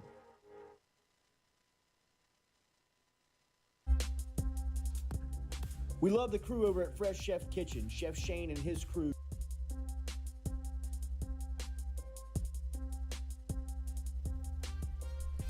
All right, welcome back here to the Jordy Culotta Show, driven and powered by Ghost Chevrolet. Appreciate everybody's interaction during our call-in segment. Leave a voicemail. Have a take, don't suck. We get to it every Wednesday. Speaking of every Wednesday, we talk to Brody Miller of The Athletic. Miller covers LSU, does a great job over there. Make sure you're following him on Twitter at Brody A. Miller to keep up with everything that's coming out immediately, and get your subscription over at The Athletic to keep up with all of the stories that he is publishing over on that site. Brody, good to see you this Wednesday morning, buddy. Good morning. How are you? I'm doing well. How are you guys? Doing good. Question posed to us by a caller. I want to get to you off of the start here, and a lot of it is Jaden Daniels, right? He is evolving. I thought it was going to be lingerie. We can go there. We can go there. What is your take on lingerie? Go ahead and tell us. Yes or no? I mean, yeah, bro. Like, I have no reason to be against it. Okay. Yeah. Sometimes a little art goes into it. You know? Right? There you go. Thank you, Brody. Congrats on the sex, Brody.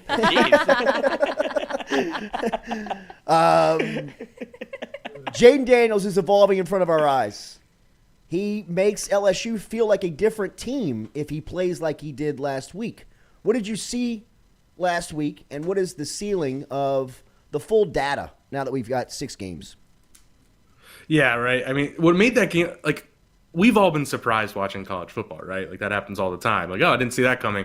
I don't know if I've ever been, like, as confused or just, like, as, wait, what? Watching that game, because it was a complete 180. It was, this offense was just timid and flawed for 5 weeks or 6 weeks. Then all of a sudden, Jaden Daniels, and to answer your question, the answer is as simple as he was just absurdly confident. You know, like, he would drop back, make a read, and then just throw a ball up to a one-on-one.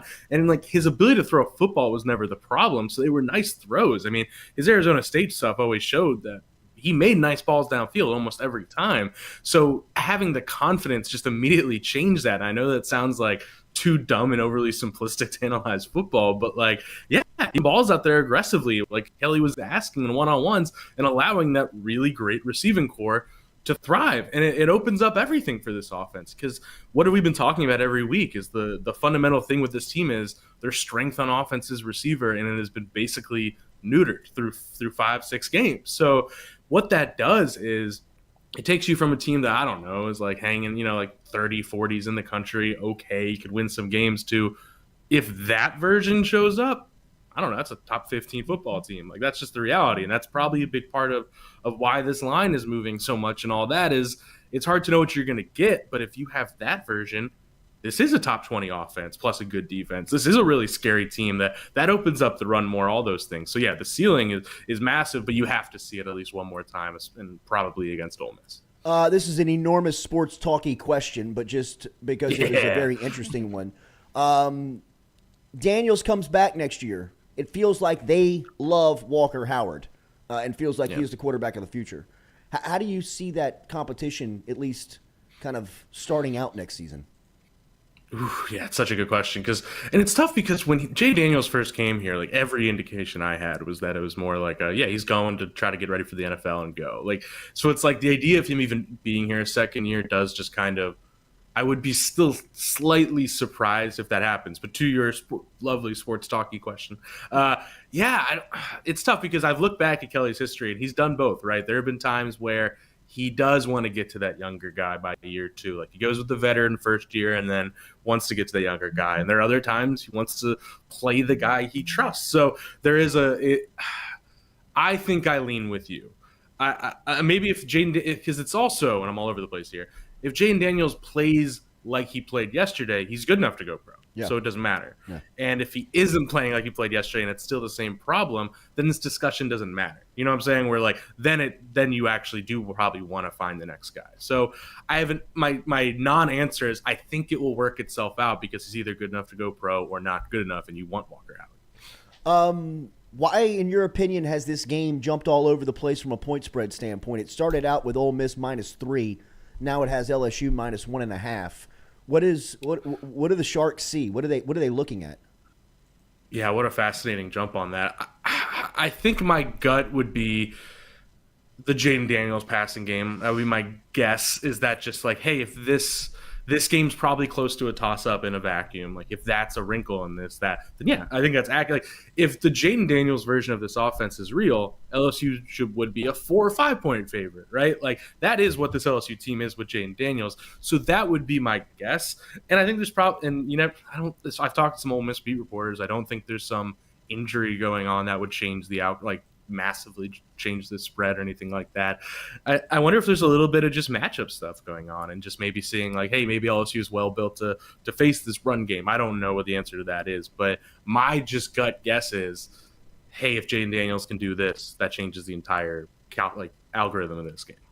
The wide receivers last week blew up. That is something that we were all anticipating and almost waiting on, I guess, by the point of the Florida game. What does that do for the offense? How does this change maybe what the play calling looks like going into the future? Did they do anything drastically different to get those guys involved last week, or was it just Daniels deciding, hey, I'm going to let it go? Yeah, that's something I wish I asked Monday, so shame on me. Because I wanted to ask that same thing. It's such a good, was there something inherently different? It didn't look like it personally to me. It didn't look like there was some drastic thing. But I would love to know because, yeah, they were in the same one-on-ones. Those one-on-ones were there every other game. Mm-hmm. It's just, and Kelly's talked about this at length, it was, if a guy wasn't open, Daniels wasn't throwing it, and it was just learning, what was Burrow's superpower? If a guy had an inch, he just knew to throw it, and it's that's kind of what it is in the SEC. So I think the answer really does just come down to, I think Daniels suddenly was like, I'm going to let my guys go make a play. And yeah, we've heard so much about the players only meetings. And I think there's been a real come to Jesus discussions within those buildings about dude, just let us go make a play. I think it really might've been as simple as that. And so, yeah, to answer your question, these receivers are, I don't know, second best unit in the SEC. Tennessee's is pretty great. I don't know. But and you got to just find a way to maximize your strengths or else you're just limiting yourself as a football team. And you saw it. Brian Thomas is going to win 80% of jump balls. Kayshon Boutte, when you get him those chances, he's going to make plays. And he looked like a new receiver. And then, and Boutte had a good insight yesterday about, he thought those other receivers playing so well finally gave him more open looks too, and it was a bit of everything there. But yeah, man, that receiver room, when they're clicking, they have 5 guys that can start for most SEC teams. He mentioned the tackles and him having 2 freshman bookends is something that he's never experienced in over 30 years of coaching. How much, not surprised because you've been covering these guys for a while, but just to see these guys competing at this level, at this point into their freshman season, you knew what you had in them, but to see it play out it's very impressive to watch firsthand. Yeah, no, I will say surprised because it's just crazy. I mean, that is the one position, I'd say even above quarterback in modern football. That is the one position that you just don't see a true freshman ready to go. They might get thrown in there, but are they ready? And to see, and Kelly, I think, hit it on the head Monday, it starts with the fact that they are physically already some of the best guys in that room. That's where it starts. As much as the talent, all that. Those guys were, Will Campbell and Emory Jones, both were some of the strongest and most athletic guys in that room. And that Will Campbell especially, and Emory, they have that mental toughness that Kelly talked about to handle a bad play, all that. And you watch Will Campbell all spring, and you're just even technique-wise, that guy just is matching up in a one-on-one with B.J. Ojolari. So I think it is surprising because it is so unprecedented. And it's also surprising because how often the last 5-6 years have you seen a good offensive lineman come in and just it never really happens, or it takes 2-3 years for it to happen. So maybe a little bit also you got to give some credit to the coaching, but it's jarring what's happening. And it's wild that Louisiana has failed to produce offensive tackles for so long. Yeah. And now they hit these 2. The next year you got Hurd and Tyree, and it's what is kind of happening here where suddenly offensive tackle is booming in Louisiana. Yeah, it's like this quarterback run they've been on the last 3 years. Great point. I mean, it feels very comparable to that. What's the challenge that Kiffin brings in with this particular group? I mean, there's always Matt Corral. There's always the element of him. There's these big-time wide receivers. What's this group bring that challenges LSU on Saturday? it's the best. I mean, it's probably the most tough to stop run game in college football. I think that's probably fair right now. It is, and David Ubben, my co-host on Football and Grits, has gone into this really well. But like, there's this huge misconception that Art Briles Baylor scheme was about the pass, and it spread you out. But that was the brilliance of that scheme, and I think I'm going to write something on it today. Is how it sets you up to just create massive gains in the run game, isolation, all this stuff. And that's so even the last 2 years with Ole Miss, talking to like guys at Ole Miss, they're like, everyone thinks this is Matt Corral was the star. There's no doubt. But the core of even those last two Ole Miss teams were the run game. And this year you are seeing it full throttle where Jackson Dart isn't Matt Corral. He is an okay quarterback. He has yet to be tested in an SEC game this year. He has yet to have to win them a football game.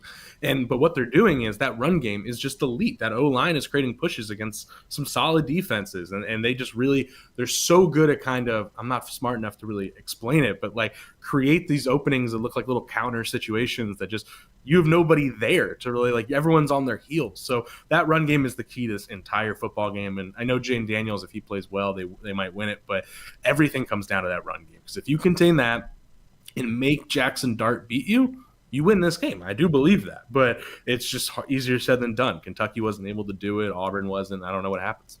Do you expect Armani Goodwin to go?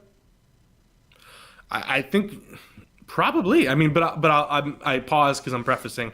I bet he's ready to go, but Kelly does have a history of like he's not going to give you a lot. Like he'll let you play, but he'll ease you in. You saw it with Emory. You see it often. So I bet he plays. I doubt he's like the bell cow guy. Jordan Brisker, who called in this morning, has a question, #AskBrody.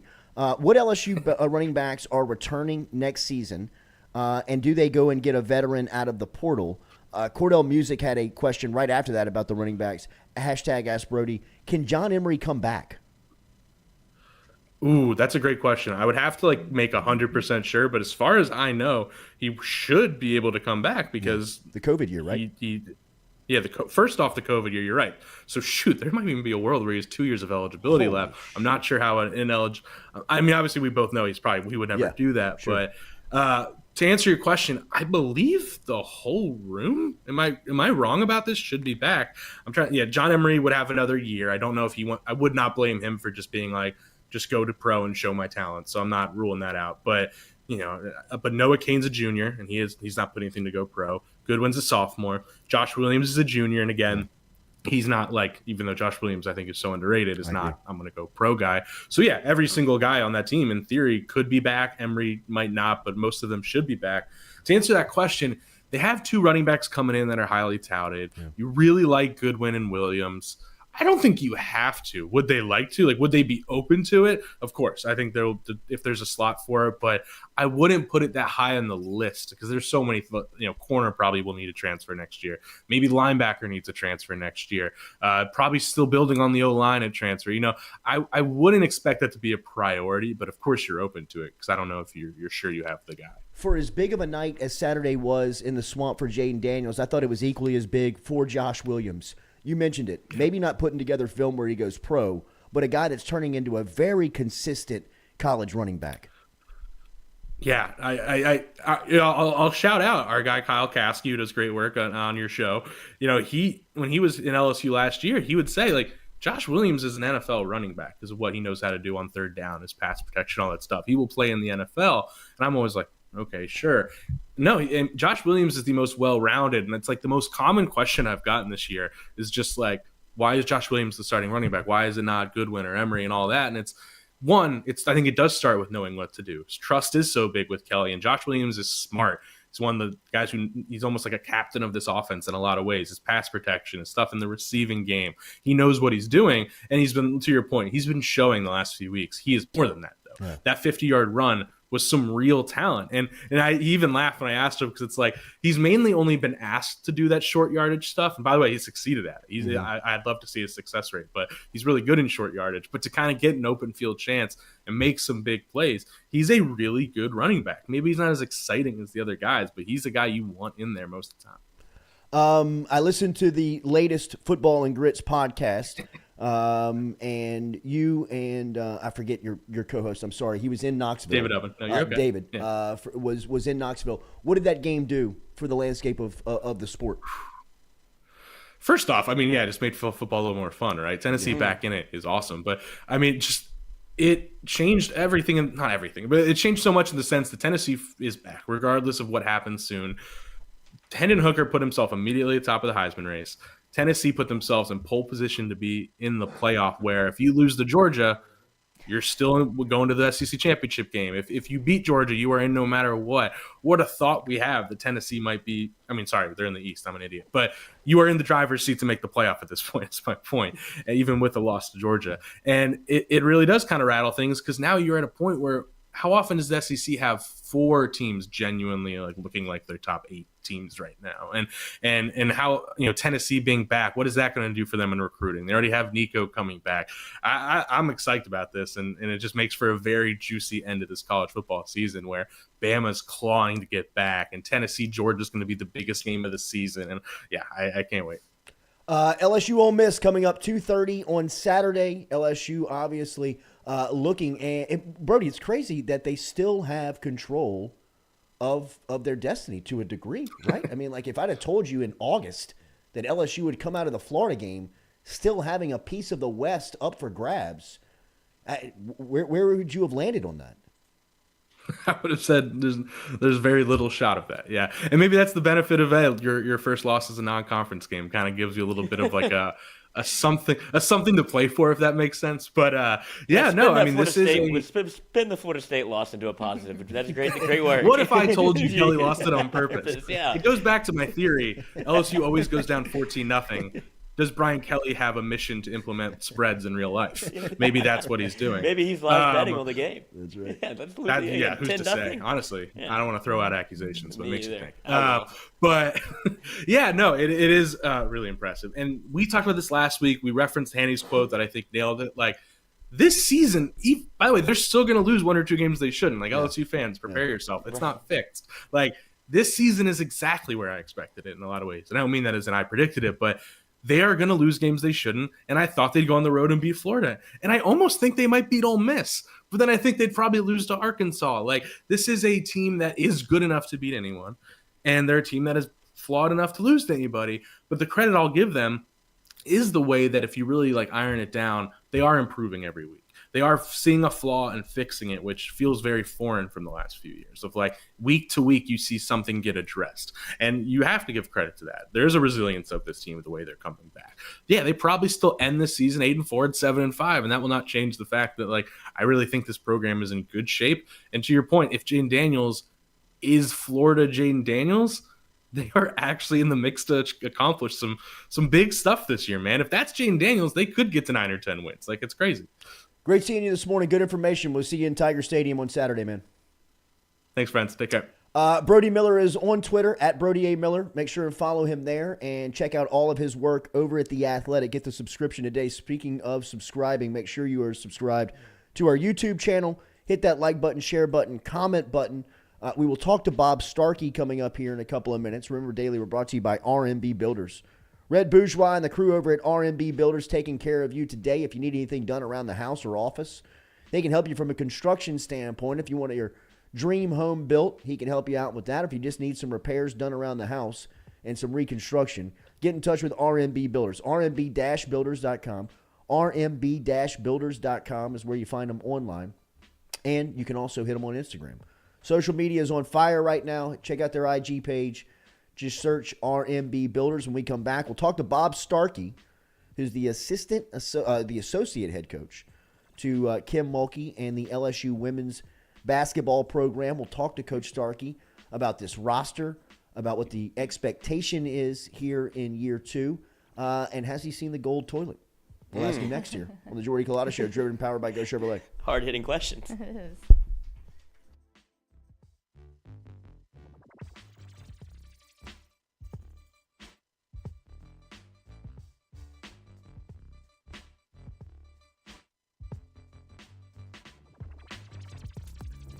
We love the crew over at Fresh Chef Kitchen. Chef Shane and his crew dropping off the meals every Monday here to FM Digital Media, whether it's breakfast, lunch, dinner.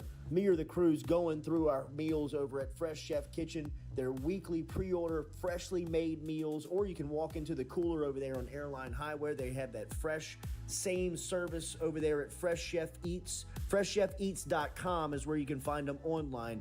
Fresh Chef Kitchen. Tell them you heard it right here on the Jordy Culotta Show.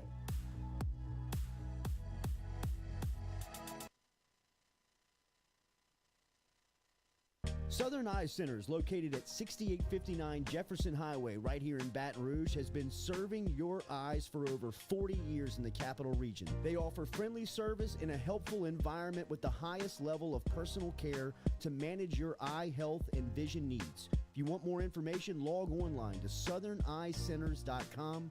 That is southernyecenters.com. Stop in and check out their beautiful office located on Jefferson Highway right here in the capital city. And remember, each time you walk in there and you mention the Jordy Culotta Show, Dr. Ann Shaw and Southern Eye Centers will take 25% off of their fantastic selection of sunglasses. All you got to do is mention the Jordy Culotta Show. Check them out. southernyecenters.com and located at 6859 Jefferson Highway.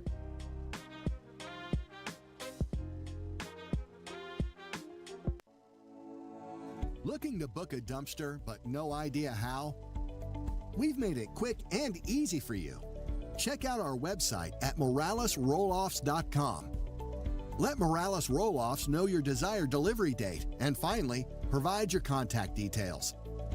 To make payment, look out for an email invoice with all your booking details. On delivery day, our driver will notify you through text and email that your dumpster is ready and on the way. Now you know how easy and convenient it is. Call Morales Roll-Offs at 225-427-0000 for your dumpster. Hey, Baton Rouge, when traveling through What does Harold Perkins do for this defense? What does he allow you guys to do? Yeah, Perk, man, he's just so raw, man. Like, all he know how to do is make a play. But I love him. He brings a certain type of juice to the defense, and he's right alongside of me on the edge. He knows how to rush the edge. As a young guy, that's very valuable to the defense, being able to rush the edge. Making the quarterback step up. But yeah, they put him everywhere. Middle linebacker, outside rusher. Maybe sometimes he's gonna be in the drop. So he's very versatile for our defense.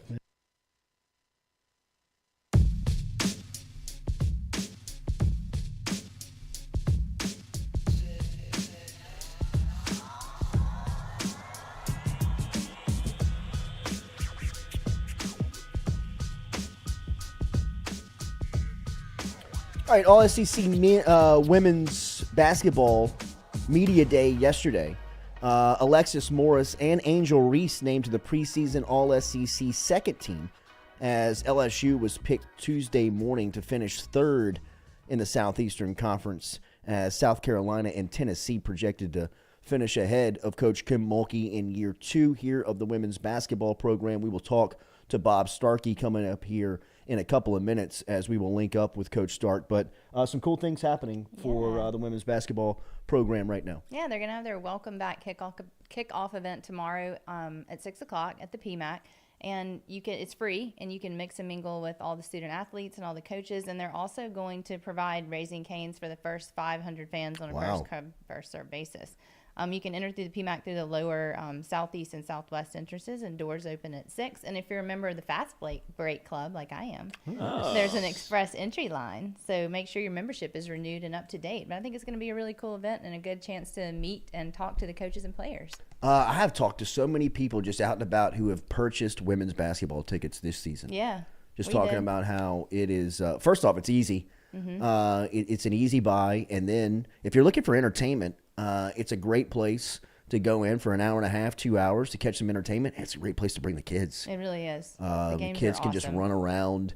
It's a great atmosphere, great environment. So LSU women's basketball. The buzz is here, man. The buzz is back. I was around women's basketball early 2000, obviously, when they landed Simone and they went to 4 straight Final Fours. They had players like Sylvia Fowles coming through the program, and it was a nationally recognized, it was a nationally recognized program.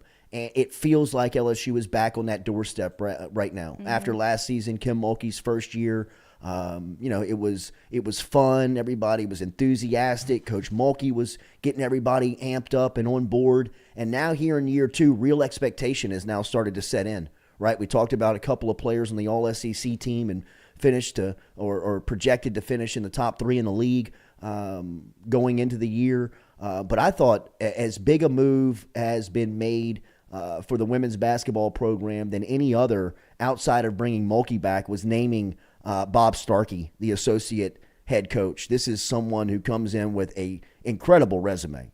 His resume, it speaks for itself, but he's also somebody who understands the league in the SEC. He's been over at Auburn and spent some times around other schools, but understands LSU. He was here during the heyday of LSU women's basketball and some of the days of Sue Gunner and Simone Augustus, and is a great reference for the program. And when Coach Mulkey hired Coach Starkey in the offseason, you could tell by the way she was conducting her interviews on how fired up she was that she landed Coach Starkey. And it's our pleasure to bring Coach Starkey into the conversation here on this Wednesday morning. Coach, I know it's been a while, but it's the first time we've had a chance to talk to you. Welcome home. Welcome back to Baton Rouge. Well, certainly there's nothing more exciting than being back in Baton Rouge and being home and being around friends and being around a basketball program with a resurgence and becoming nationally relevant again. So just speaking for myself and my wife, we couldn't be happier to be back. What was your point of view, Coach, of LSU landing Coach Mulkey and what she accomplished in year 1? Well, when Kim was announced as the head coach, I immediately thought, wow, perfect hire. I mean, absolutely perfect. Checked off all the boxes. I think what makes LSU unique is the environment, the culture, the people of Louisiana, and Kim is that. She is Louisiana. She was born and raised here. She understands the people, the food, the culture, the love of sports, politics, everything about it. And obviously, she's just an outstanding coach and teacher. So the minute she got hired, I remember thinking, wow, it's just a matter of time, and those guys are going to be back in the Final Four. What was those conversations like of bringing you back when the phone rang? How good of a recruiter is she? Well, first of all, ironically, I was at the Final Four in Minneapolis, and it was the night of the national championship game, and I was watching the game from my hotel. And Kim had her secretary, Renee Bro, who's a dear friend of mine, was the secretary when I was here, actually reach out and gauge my interest.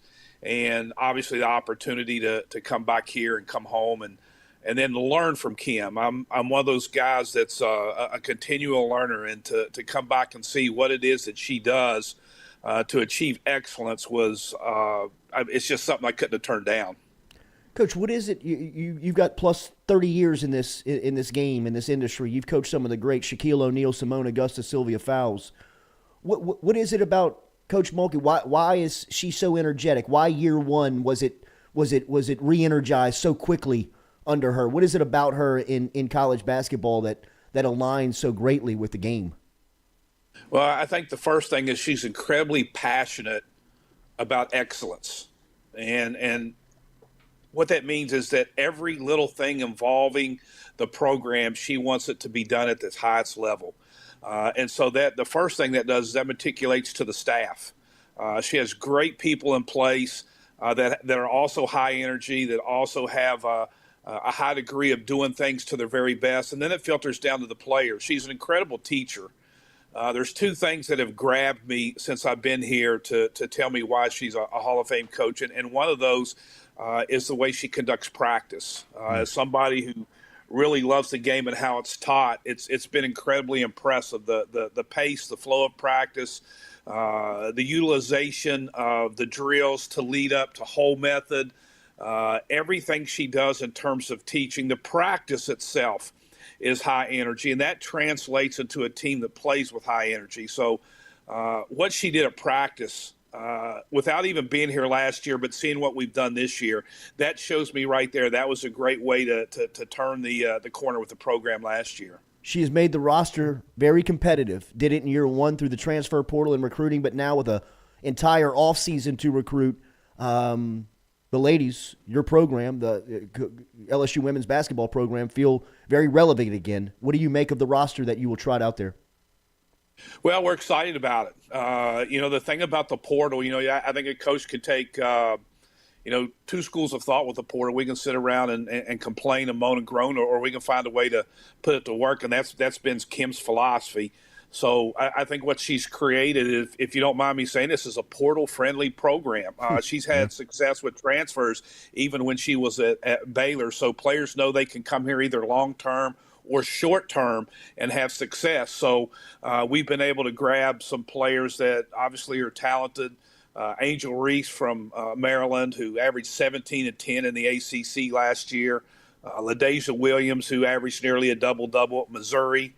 In the SEC, we picked up an excellent shooter in Jasmine Carson from West Virginia, and then a Big Ten player at Ohio State in Kateri Poole. And then you sprinkle that with some solid freshmen, including Flau'jae Johnson. So we have talent.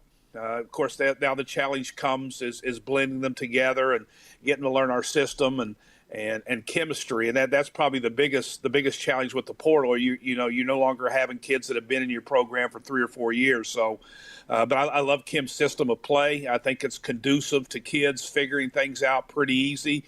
She simplifies things. I think we have a chance to be good.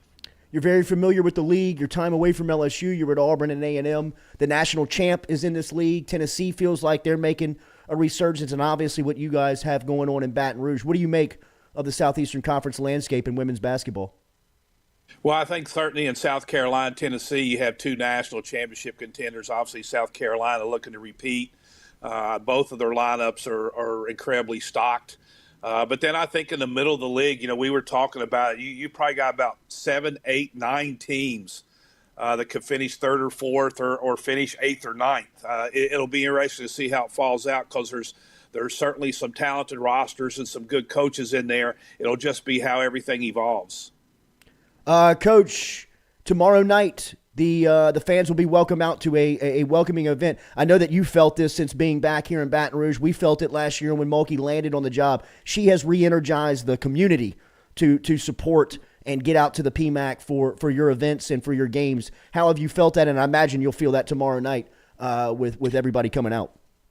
Well, she's made it relevant again, especially within our state and certainly in Baton Rouge. And you see it every place. Anytime we have an opportunity to go speak, the crowds are great. The fan base is back to where it was back when Simone and Seal and Tamika were here. Tomorrow's a unique event. We're expecting a great crowd. The doors will open at 6 at the Pete Maravich Assembly Center. First 500 people will be treated to some chicken fingers from Cane's. Nice. And then they'll be treated with an address from Kim. Kim will talk, introduce our new players, our staff. There'll be a video presentation. And what makes it, I think, a really important event is, as you mentioned, there's a lot of new faces, both in this coaching staff and both within our players and our roster. So it's a great opportunity for us to just all get together and start talking women's basketball because the season's upon us. And certainly the kickoff event's a great place to do it. Again, it's free to the public. Doors open at 6, and we're expecting a great crowd. Speaking of new, Coach, those are new office digs that you are working in now. How about that?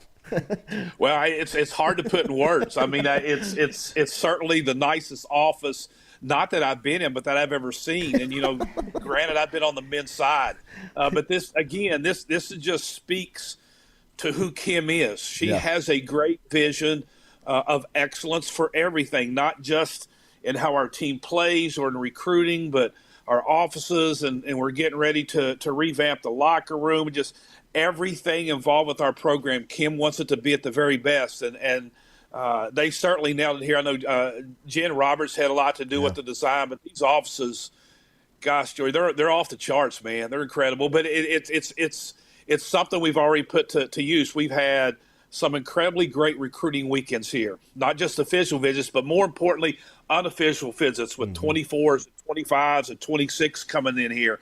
And so before or after a football game, we're in here and we're entertaining recruits and their families up in this incredibly beautiful office facility.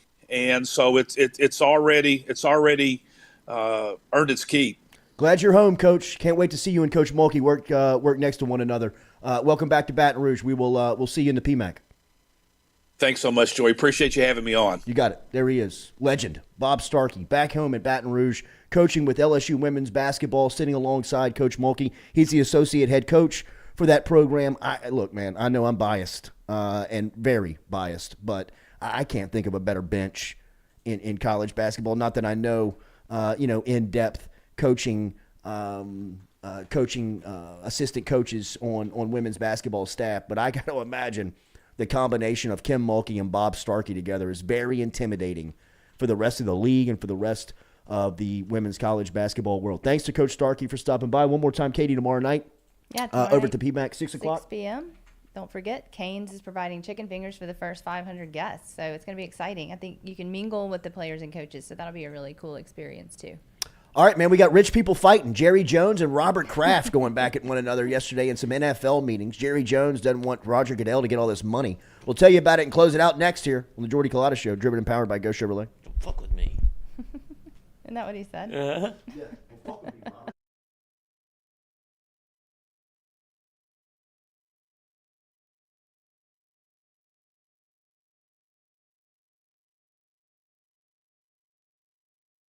Mississippi. Whether you need to fill up your vehicle or your belly, stop by Go-Mart and On The Go Deli. Go-Mart has clean restrooms, community coffee, an awesome beer cave, and a great selection of anything you might need on your trip. So stop by Go-Mart at 4 Sergeant Prentice Drive as you're entering Natchez on the left, and visit Tom and Wright Granning and their awesome team at Go-Mart. We're all from different places and backgrounds. We've each experienced our own versions of life, but in the end, we're all on the same team. I'm part of that team, along with these players in purple and gold. Kayshawn Buddha, Malik Neighbors, Miles Frazier, Kyron Lacey, Greg Brooks. Whether on the field or in the courtroom, your team matters. So join our team. Make a difference. Bet. Let's get it done. In a wreck, Gordon McKernan Injury Attorneys is ready to go to work for you. Come meet your team. I'm your intake specialist. I coordinate your case and connect you with your attorney and paralegal. That's us, your legal team. Here you go. Thanks. And we'll fight to get you every dollar you deserve. I'm your settlements and disbursement manager, and I'm here to get you paid on time. I'm attorney Gordon McKernan. Put our team to work today. Just call us. Get it done. Do you suffer from chronic dehydration? Are you looking to improve your athletic performance and you need to Do you suffer from chronic dehydration? Are you looking to improve your athletic performance and you need to get over and see our friends over at GoFlow IV? They're located on Jefferson Highway. Easy to find them online at GEAUXFlowIV.com. Make sure and use the promo code Jordy Culotta Show. If you do, they'll take 15% off of your initial visit. Check them out online, GEAUXFlowIV.com. I was excited to come to a top level program. I've been at a lot of great places, been very fortunate in my career, but to really say that you have an opportunity every year, once we get it rolling, to win a national championship, there's not very many places that you can say that. So for him to offer me the opportunity to come with him to LSU was nothing but humility and gratitude. Some Sunday players in that room. But again, it's got to be the total package, the total process of buy-in, of understanding what we're trying to get done, of figuring out how we want it to get done, but also allowing those guys to be able to play with instincts. For example, I think Jay Ward is long and athletic. He's very versatile. He's played corner, played nickel, played safety. Very excited about Joe Fouché, one of the transfer guys that we came in because he has a dimension of physicality. Major Burns. Fortunate enough that he was able to come back home. Again, he's long, he's athletic, so he gives you flexibility between both field and boundary safeties. And then you've got some guys that you can throw in like Brooks, Sage, Derek Davis. Todd Harris is a guy that's been around for a while. So I think that we have enough in that room to be successful. But again, you still want to continue to grow and be able to push it. Yeah, well, I think it starts here, and we have a good bit of people on this particular staff who are from Louisiana. who know and believe in our hearts that this place produces the best football players in the country, you know, and I think the numbers speak for themselves. Per capita, produce the most NFL players, you know what I mean? So even from an analytical standpoint, it makes sense to take the kids from here because the chances of them playing in the league are higher than if they come from anywhere else. I think our brand is super powerful, so we will have to recruit at a national level, or there's really no reason that we shouldn't, you know what I mean? Because if we can get a top player from another state who can help us win a championship, then of course, right? But I think it starts right here in Louisiana and then right here in Baton Rouge. You know, there's some really good players who are still available that are right here in Baton.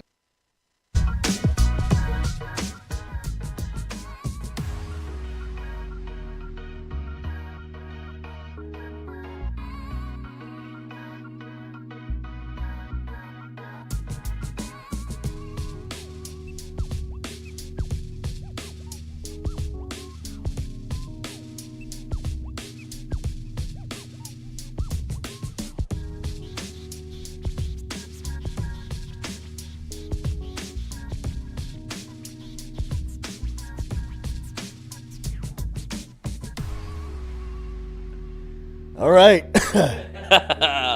Welcome back to the Jordy Culotta Show, driven and powered by Go Chevrolet, live here on this Wednesday edition. Make sure you hit the like button, share button, comment button. Appreciate Bob Starkey, LSU Women's Associate Head Basketball Coach, stopping by. And, of course, to our Wednesday regular, Brody Miller from The Athletic. I thought you were going to say Jeff and Kenner. Jeff and Kenner, too. Clint from the parish. Jeff and They Kenner are and Clint. Wednesday regulars, too. They have NFL owners meetings happening right now, and the owners voted 31-1 on Tuesday to permit their compensation committee to open negotiations on a new contract with Commissioner Roger Goodell. If you remember the last time Goodell went into contract negotiation back in 2017, where he signed a 5-year extension, there was some roadblocks thrown up by Robert Kraft and Jerry Jones. Kraft and Jones were both concerned about the way that Goodell was salaried at the time, and they wanted to build his compensation more on a bonus structure for financial road mile markers that were met along the way. Kraft and Jones got to a contract, and the rest of the NFL owners got to a contract with Roger Goodell that they agreed upon, and Goodell signed his 5-year extension. The New York Times reported last year that Goodell's total compensation over a 2-year period from 2020 to 2021 was nearly $128 million COVID year. for the $100 billion industry of the NFL. You don't think he wants a contract extension? Like, that got the best gig of all time. Yeah. All he has to do is he gets lambasted all the time in the public. Yeah, he does. I feel like he just like unplugs himself, and he's like, I don't see any of that news. Exactly. And then what was the dollar amount again? $128 million. In 2 Raj years? scooped up for 2 seasons of that 5-year extension that he was awarded in the last contract. He's also been given lifetime access to an NFL private jet. And he's also been given lifetime access to like the functions of the NFL. Like some of the stuff that he's gotten worked out is he'll be a lifelong member of the NFL. Oh yeah. Goodell has said, and ESPN reported back in 2017 that Goodell told some owners that he would walk away after his next contract. He wanted his next contract, and he wanted to negotiate the rights to the next CBA. And he told owners, I'm here for you through that. After that, you guys should start having a conversation. So this feels like this could be Goodell's last contract. Like Nick Saban That's vibes. easy to say.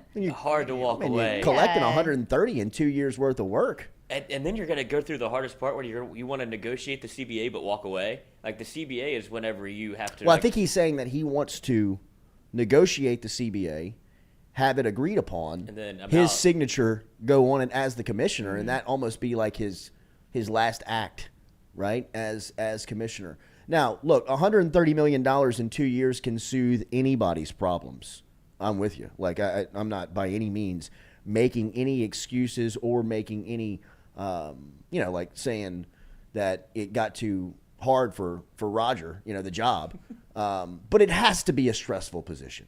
Oh. You know what I mean? Like, by no means am I making excuses. Pay me $130 million over 2 years, and I'll just about do anything for you. All right? But, I mean, 5 years of dealing with not only Robert Kraft and Jerry Jones, but, like the Stan Kroenkes and who's my guy down in Jacksonville? Oh, Khan. Yeah. Yeah, I mean, Urban. like Sean Khan, like having to deal with The like egos of all these types of billionaires. egomaniacs, man. Dan Snyder. Daniel Snyder. I got to go sit in front of Congress and take bullets for this scumbag.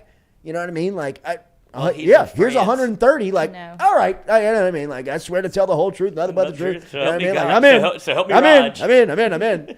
Why is But- Jerry Jones so against Roger Goodell? Well, What's the because deal I with that? guess Jerry Jones can. Well, Like, I know, I but guess why? that's where Jerry Jones likes to flex. Why is he the only no vote? Because he's got the biggest brand in the room. But I mean, what's the beef? I don't know what it feels personal. Yeah, it does.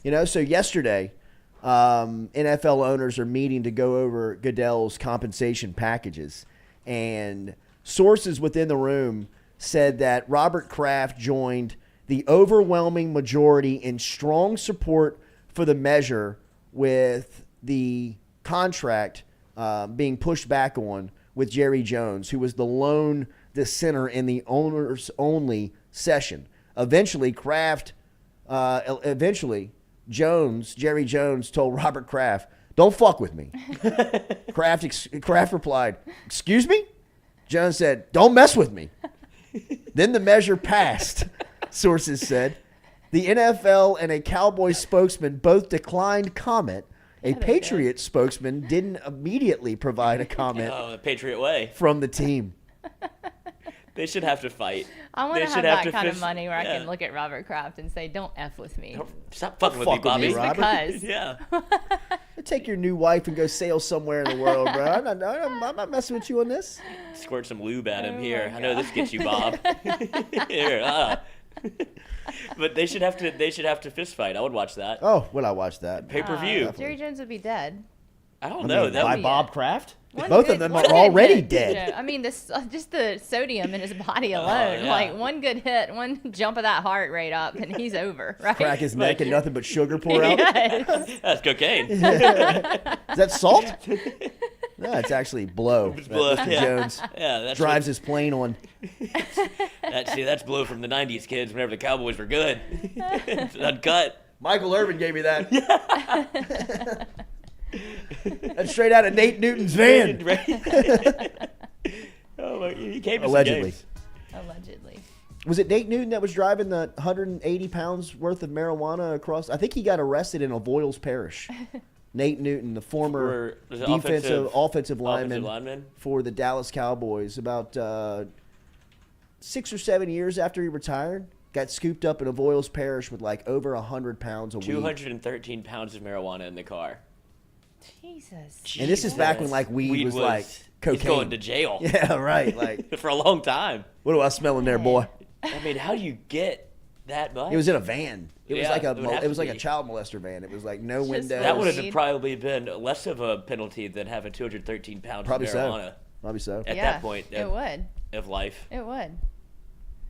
What's with the Dan Snyder drama? Do y'all really think he didn't hire private investigators? No, he definitely did. I thought everyone knew that. I mean, he's way too rich, and people were way. He's denying too the hell out of it, Yeah, though. right. Well, I mean, I guess he is, but Danny, you're dead meat, Yeah, bro. I mean, he is. Robert Kraft and Jerry Jones are on your ass. I know, right? You're dead meat, and Jeff Bezos wants to buy your team. Yeah. So Who hasn't been told no in quite a long time? absolutely. Like, what'd you just say to me? Here's your $4 billion. Yeah, 8. 10, 12, 15. I can keep going. Get out of here. I have unlimited money. Like, take your stuff. You and Donald Sterling go hang out on some island. Rich rejects, we'll call the new reality show. Yeah, Epstein Island. It's going out there. That's where they all go. So, I don't know, man. It's funny to watch these old white men go back and forth at it. It's very Why is it all coming out right over now? trivial shit. Why is it all happening right now? I don't know. I don't know why it's when happening is the right now. CBA? I don't know. When does it expire? Yes. It was signed. Was the last one signed in 2011? Or was it a 10-year CBA? It's probably coming up 2030 season. Jesus. 2020 and extends through 2030. I can't even imagine having football in 2030. I don't even know what it's going to look like, much less agree on rules that are going to affect it. Yeah. Might be flag football by that point. Appreciate you being out there. Hit that like button, comment button, share button. We'll be back with you tomorrow morning as we'll be here at 7 a.m. Mikey Matuk and Mic'd Up will originate this afternoon from 6 o'clock to 8 o'clock. Don't forget to subscribe and tune in there. We'll be back with you tomorrow morning on the Jordy Culotta Show for the Carpool Queen, for Lloyd, for the crew. Signing off. Go Chevrolet, driving us every single day. We'll see you tomorrow. We'll come back for 10 for Shay. That's right. Yep, Power Hour. Get your recruiting questions in. Y'all drive that ship. We just steer it. Get your questions.